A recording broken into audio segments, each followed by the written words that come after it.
Did you find this latest field? It was Tuesday. Yeah. Can you describe what it feels like? I don't want to go too into it, but basically, like in transition, I've been tilting like my side bend, and I just don't turn my chest as much as I used to.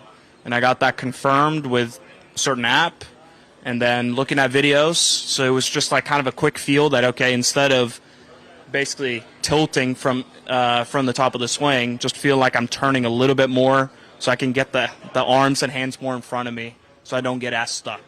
Did you find it yourself or with Grant? With Grant, we're just looking at some videos and stuff. Do you come in with a different mindset at all, being so close to that top 30 number heading in? Not really. I mean, it's still another tournament.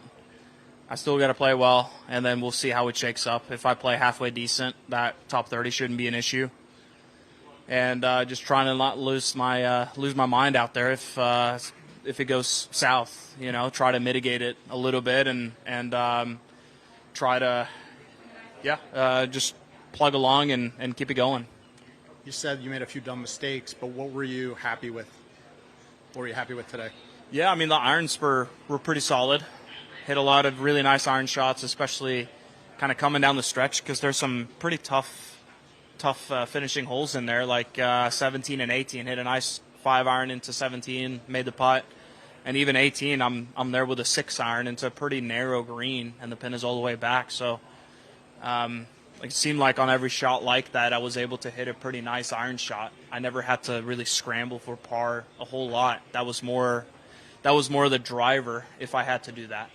Why do you think you always play so well in the FedEx Cup? Always. Do we have a large enough sample size to claim that? I don't know. I guess.